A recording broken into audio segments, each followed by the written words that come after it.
Good morning. Welcome to Essential Ingredients. I'm Justine and today we have Shaun Chavis with us. Welcome, Shaun. Thank you so much for having me. I really appreciate it. Thank you, Shaun, for joining us. This Sure. is the Essential Ingredients podcast, and I'm super excited to talk to you and learn a little bit about your history in food.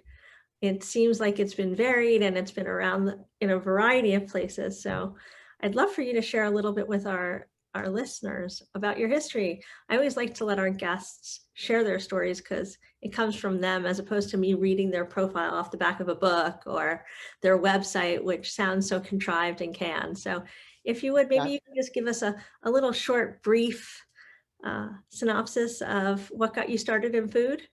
sure. My name is Shaun, and I'm a startup founder in Atlanta, and my business is focused around food and healthy eating. I've loved food all my life. I started cooking when I was 6 years old. I grew up in a military family, so we traveled around a lot, and that exposed me to a lot of different cuisines and different dishes. I also married a Moroccan man, and he did not like food in America. He didn't like grocery store food. And so that forced me to start looking at farmers markets and locally raised foods and sustainable food. So that kind of pushed me into the slow food movement. And since then, I've gotten a culinary degree. I have a master's in gastronomy, and I've worked for publications such as Health Magazine as a diet editor. I was a cookbook editor for Time Inc. News or for Time Inc. Books. And I also was a content marketing editor for an ice cream company. So I've kind of seen like all different sides of the food business. It was really interesting when we spoke before this podcast. I was in awe. I had a little envy for all the experiences you had, from going to culinary school to working on cookbooks to working with a chef. I think you even said building recipes around ice cream. I think that sounded super interesting as well. To even, and you'll get more into this, creating customizable cookbooks, which I think in this day and age sounds very, very interesting, but helpful also, and allows people to really think about what is good for them, but makes it easy. And I know I'll let you get into talk about that and how user-friendly they are, but equally how innovative they are. And that's we'll get into that down the road, because there's so much, as you can see, that I was listening to you. I just want to get into all of it. But let's start at the beginning. And I know that what inspired you to go to culinary school? Was that because your husband, because of the interest in food around your husband? And was that what inspired it? Yeah, I was actually at a point in my professional career. I was a professional journalist, and I was working in a TV newsroom. And I was like a web editor, so I worked on the TV station website. And Mhm. it just felt very routine and like it wasn't going anywhere. And at the time, I thought, do I leave news altogether and start a food business? Like I thought about maybe I'll start a bakery. And then the other part of me was like, I really love journalism. And finally, I was like, duh, go be a food journalist. And so I went to culinary school to do the education that I felt like would prepare me to be a food journalist. So that was really, I've always loved cooking, and part of me just really wanted to go to culinary school just to go. But that was really my real reason was, the reason that I talked about it, or the on paper reason was I wanted to prepare myself to be a really good food journalist. And I felt like you have to understand it in order to write about it. So I'm curious, on a personal level, how much of when chefs put together food, how prevalent is it, do you feel, the nutrition aspect of it? So we have chefs that make amazing, beautiful food, right? And I'm a big foodie and I love food and I love the taste of the herbs, but there's another aspect to food that is not just about creating beautiful food. It's about the ingredients that go into it, and it's about where you get it, and it's about how the soil is prepared. So from your perspective, what percentage of chefs, or where does that come into play for a lot of these chefs? I think that we hear a lot in media about the chefs who are doing really good, thoughtful, intentional work like that, where they're being very intentional about where they're sourcing food and, where, how they're creating food and, the locality and sustainability and, how it's grown and raised, whether it's organic or is it, passing, Mhm. toxins and things onto us. But when you look at all of food service and you think Right. about all of the restaurant chains that we have, all of the hotels, all of the places where we buy food. Hospitals, like, what about even hospitals and Yes. universities and schools Cool. and, outside of the luxury hotels and that kind of thing?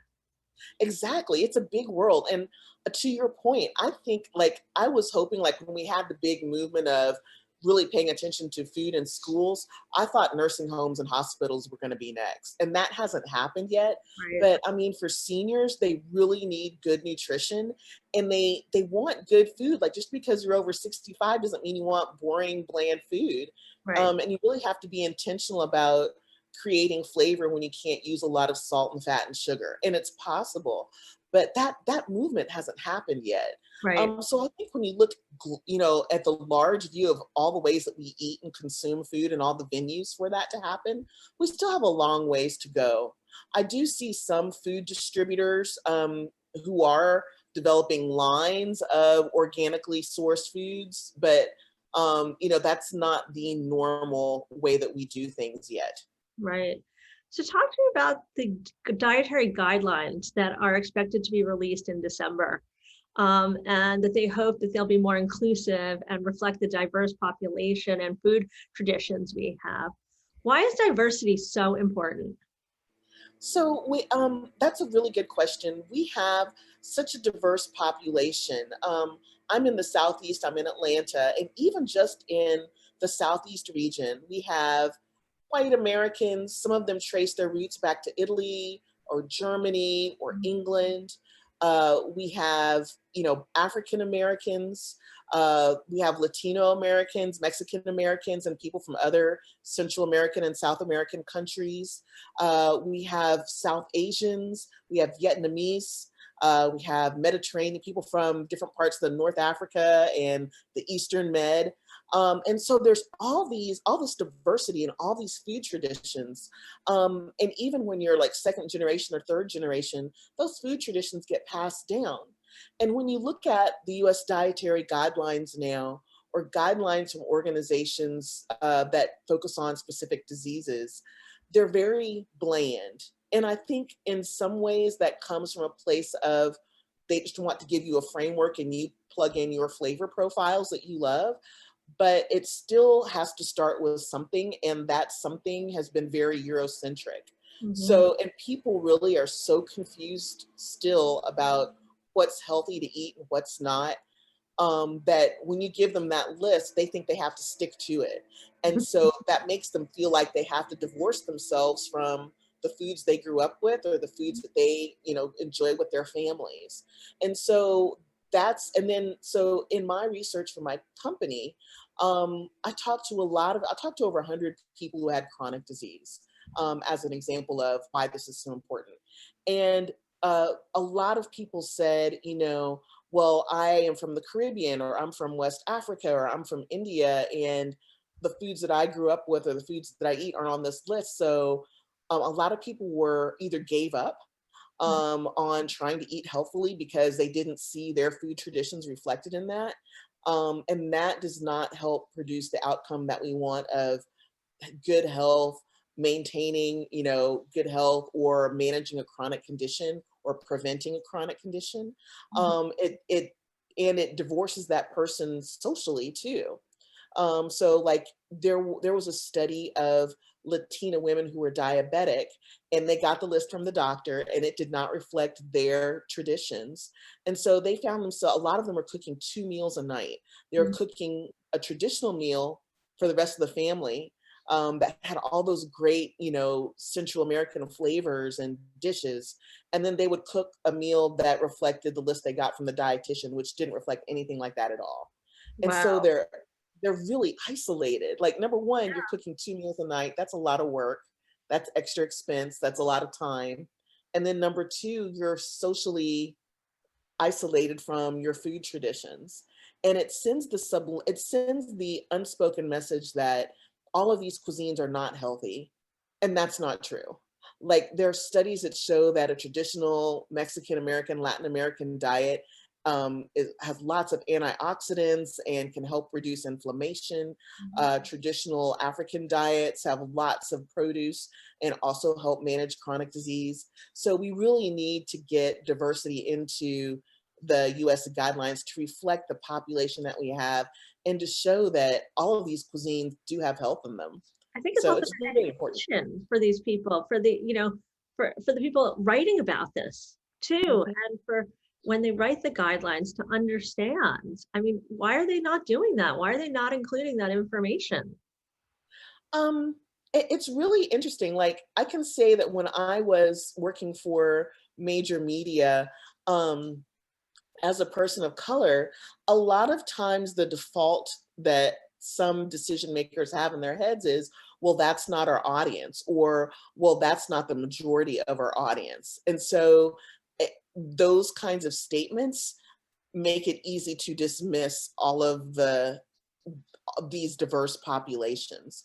But when you look at how America is changing, and it won't be long before, people of color are the majority in this country. The Latino population in this country is growing. So, I mean, at some point we have to acknowledge that our country is changing and our flavor profiles and food traditions are changing. And I think the other thing is that there's almost a default as, a food editor or a food writer or recipe developer. When you're in major media, there's this default, of what the American family wants or what the American family eats. And that idea is 30 years old and it needs to be And updated. I know, and I also have to just say that, let's look at people's backgrounds, right? And you look at what they grow up with. And then today, people want to have new experiences. And if Mhm. they don't want to have new experience, we should encourage them to have new experiences and try new things.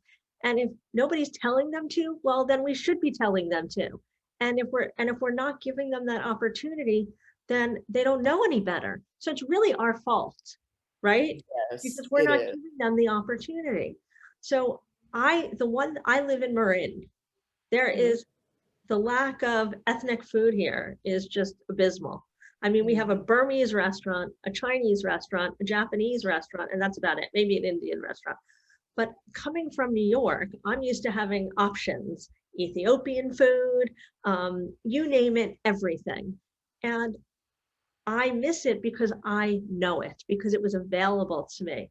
But that's because I'm privileged to have grown up in a place where it was accessible to me. If Mhm. you don't have access to it, you don't necessarily know what you're missing. Exactly, exactly. And we have so much to learn from the rest of the world.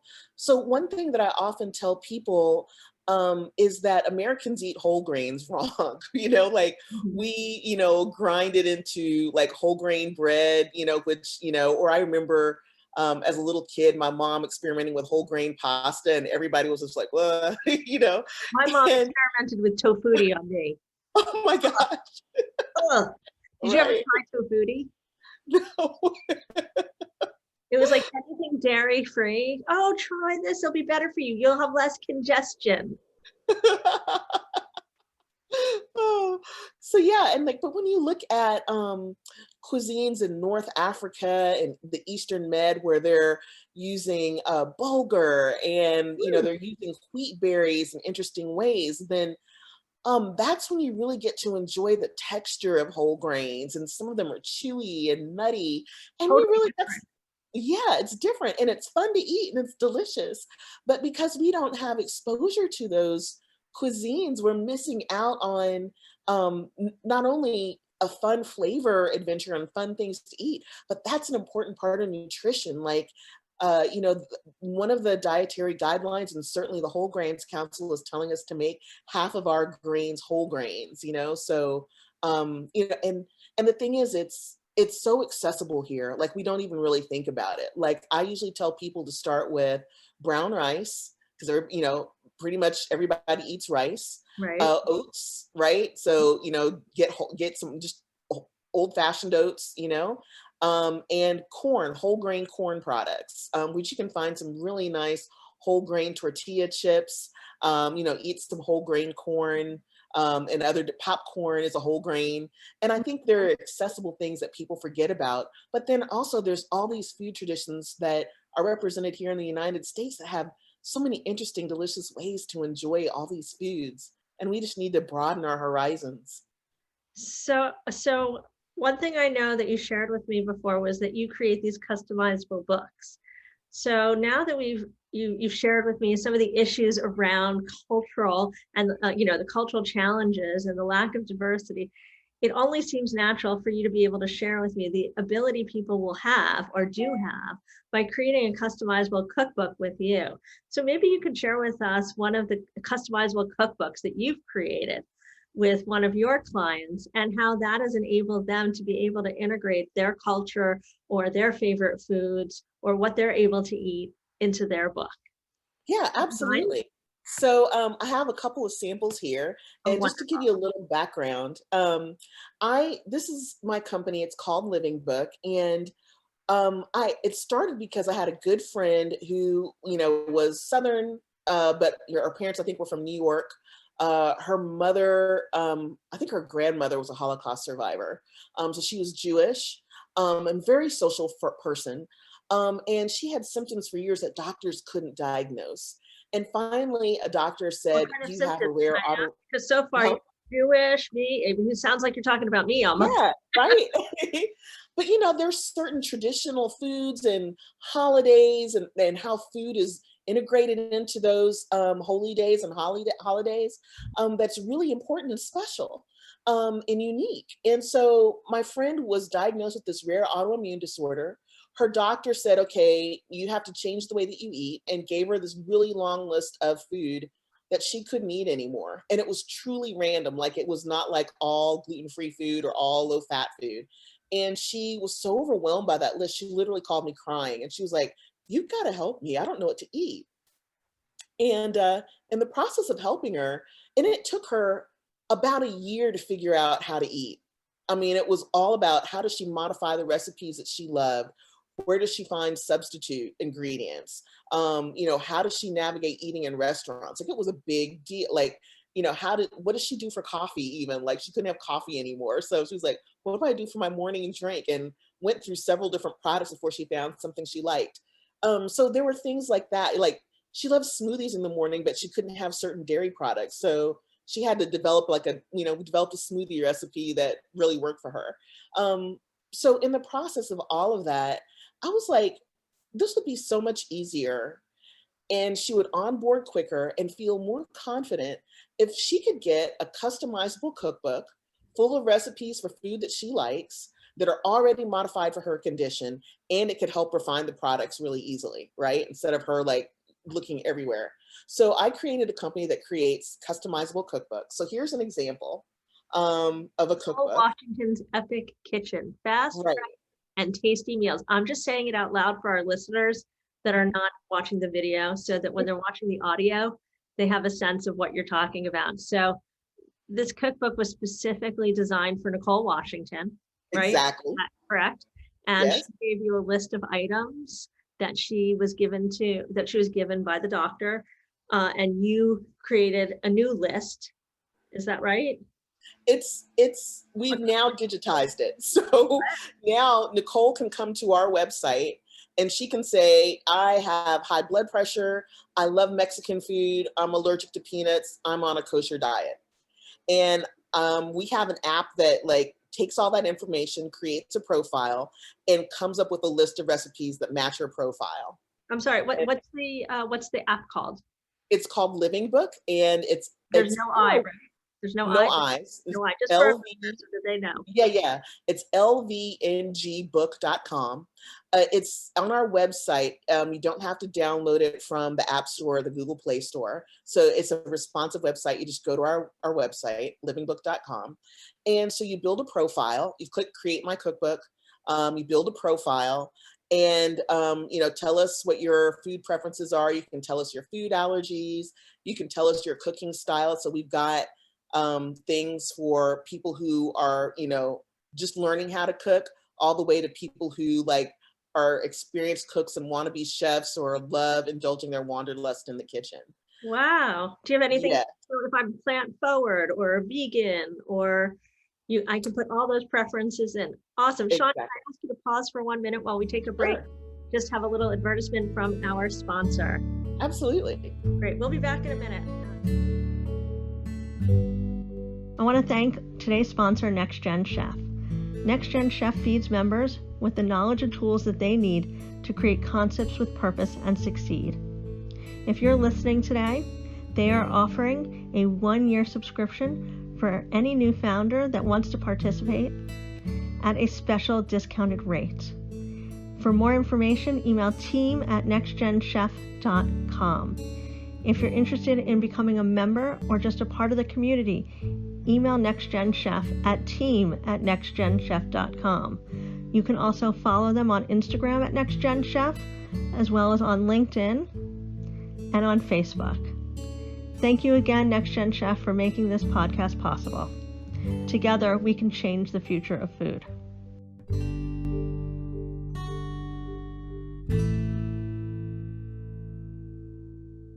Okay, so we're back now with Shaun for our listeners. Wonderful. Okay, great. So now, Shaun, if people want to buy this book, I'm just wondering, I want to make sure that they go to your website, they can download it, they can specify what they want, they can create their own book. What does it cost to do? It's $35. Okay. Are there any And special discounts for NextGen for essential ingredients listeners? we're offering like a free meal planner and habit change guide Oh, in that's there with it. great. Yes. So we're not just going, not only are we going to give you delicious recipes, but we're really going to help people change their habits. So we are working on a journal subscription, but I'm happy to offer a free journal with everyone, for everyone of your listeners. So when you order your book, you'll get a free journal with a 26-week meal planner. Wonderful. Um, How do they get that? so we're going to offer it on our website for the next month. Okay. Just come on the website and we'll send it to you. We'll include it in your book. Awesome. So Yeah. that's super exciting. I can't wait. I want to go get a book myself, a Justine Reichman one. I can't wait to input all the things I can't eat, but all the things I love to eat and can eat. So It's important. Yeah.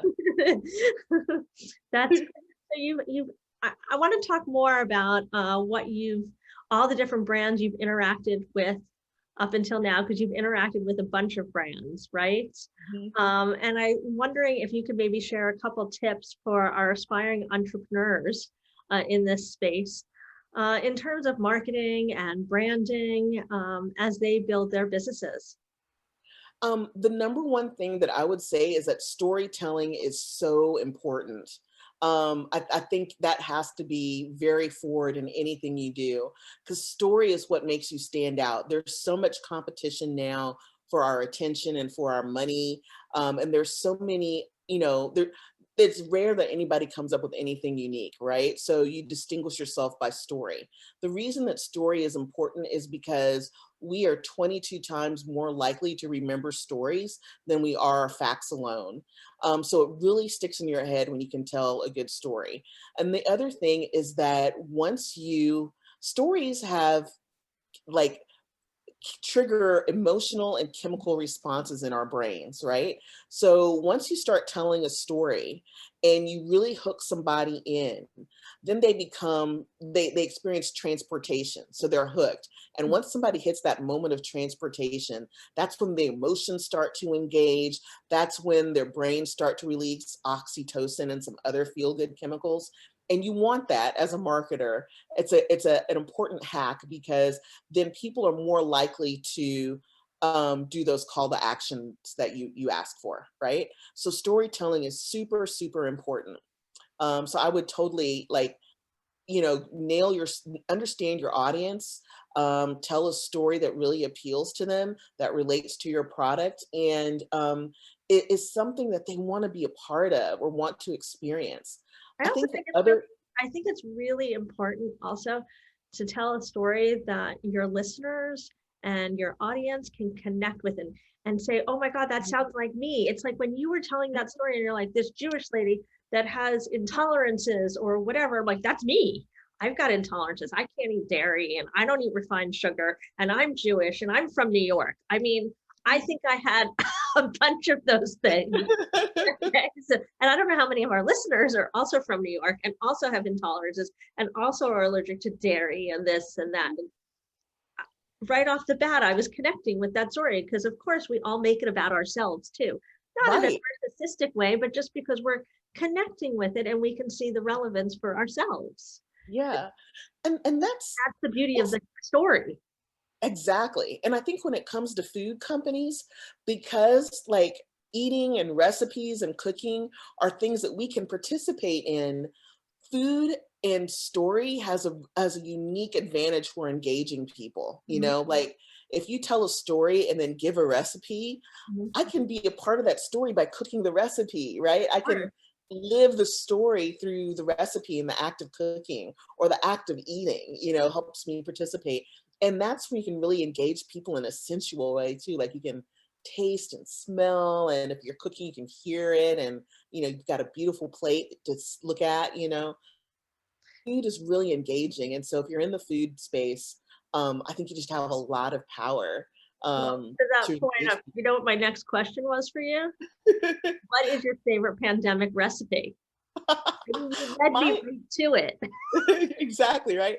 My favorite pandemic recipe is a breakfast recipe. I love a good breakfast, and it's one of the recipes in our cookbooks.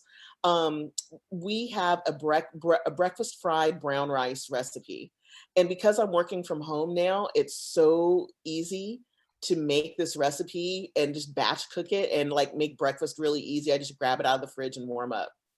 And so yeah, so it's a breakfast fried brown rice. It's got turkey sausage, it's got eggs, it's got bell peppers and onions. I add ginger, I add sesame seeds. Sometimes if I've got some chili crisp, I'll add a little spoonful of chili crisp to it. Mm, Yeah, so it's a really great breakfast way to start the day. wow. So, okay, and then I want to go back to as we were talking about culturally inspired meals. Do you have a perfect meal that's culturally diverse and inspired that you might recommend? Or some Um, ingredients that we could at least offer our listeners that they could try to create a culturally diverse, inspired meal? Sure. I think like I could certainly go through a list of different ingredients from different cultures. Maybe I just give really our listeners maybe three to try. Yeah, totally. So I love tahini. So I was married to a Moroccan man. So I really fell in love with North African and then Eastern Middle Eastern cuisine. So I love tahini.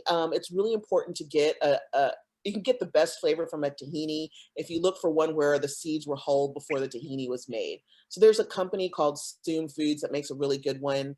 There's another company, I can't remember the name, but they're Palestinian women who make tahini that's roasted and it's really delicious. Mm, And tahini can like go on right. everything. Yeah. We know it's in hummus, but you can also put it on chicken, on fish with caramelized onions. It's Mm, fabulous. yum. Drizzled on sweet potatoes and other, roasted winter squash, those kinds of things will be really great. Greens, it's good on greens with some other sesame seeds. So tahini is one that I really love. Um, I recently fallen in love with chili crisp, which is a Chinese condiment, and it's made out of oil, uh, red peppers, a lot of spices. Every brand has a different kind of combination of spices, a crisp sliced garlic. Excuse me. I really like that. I really like that condiment because it's got a lot of flavor. It's got a little bit of heat. It's got a little sweet. It's got warmth from spices like star anise and some, cinnamon or other things. But the other really cool thing about it in our household is we were taking care of my partner's aunt. She recently passed away, but she had kidney disease and heart disease. And so she loved Asian food, but she couldn't have the soy sauce or fish sauce. And so we discovered chili crisp has a lot less sodium, Mm. but a lot of flavor. So Is there a we, brand you can recommend for all those people? There's a lot of people that can't eat soy and stuff like that. yeah, Is there yeah. a link or a brand you can recommend for our listeners? Yes, there's one brand that I see a lot of ads on Facebook for called Fly by Jing. Fly by Jing. And then there's another brand that I've tried that I really like called Mr. Bing. Mr. Bing. Um, That's easy mhm. to remember, Mr. I Bing. know, right? And you can find both online. But yeah, we really love chili crisp. So that's another condiment that I recommend. I'd say the third thing is I would say just like a really like have a good olive oil, like a Mhm. flavorful olive oil. Because We all you have our know, favorites. I've got my favorite. I use a lemon Meyer olive oil from Devera oh, nice. Wines Yeah, yeah. themselves. It Yeah. is I my mean, favorite. there are fruity olive oils, there are peppery olive oils. I think a good olive oil can really just add that nice special, something to a Mhm. meal. So I totally recommend keeping a good olive oil in your home. And we certainly know that olive oil has a lot of health Mhm. benefits, especially when you think about all of the other ingredients in the in Mediterranean cooking, which is very diverse, but Mhm. there's kind of like a common body of ingredients. Their studies show that when we eat olive oil in combination with some of those ingredients, that we actually maximize the health benefits that you get from the olive oil. I'd say some good olive oil would be something to keep in your pantry too. Wonderful. Thank you, Shaun, so much for joining us. So if our listeners want to get in touch with you, hopefully you've downloaded the Next Gen Chef app. And if you haven't, I hope you will, so that all of our listeners can connect with you on the Next Gen Chef app, which is available for any listeners that haven't downloaded it on iTunes and on Android. Otherwise, how can they get a hold of you? What's your website? Can you share that with our listeners? Sure. It's Living Book, LVNG book, so no I's, livingbook.com. And you can reach me at Shaun, it's spelled Shaun, Shaun at livingbook.com. And I look forward to Wonderful. hearing from people. This is so Thank you, exciting. Shaun, for joining us. I want to thank our listeners for joining us today. If you like this podcast, please subscribe to the Essential Ingredients podcast, which is on iTunes and iHeartRadio and on Spotify. If you like what you hear, please subscribe and leave us a review. We are here every week and we want to hear from you. So hope to hear from you soon. Thanks again, Shaun, for joining us. I want to thank my guests and my listeners for joining me today at Essential Ingredients. If you like this episode and you want to make sure not to miss any others, please subscribe. You can find us on all the large channels, including iTunes. And I hope that you'll make sure to follow us and share it with your friends. For more information about Essential Ingredients, you can check out the website JustineReichman.com. You can follow myself on Instagram and Facebook at Justine Reichman. And if you'd like to learn a little bit more about Next Gen Chef and the platform that powers this podcast, you can find us at nextgenchef.com, on Instagram, Facebook, and all the other social media outlets. I hope to hear from you and see you again soon.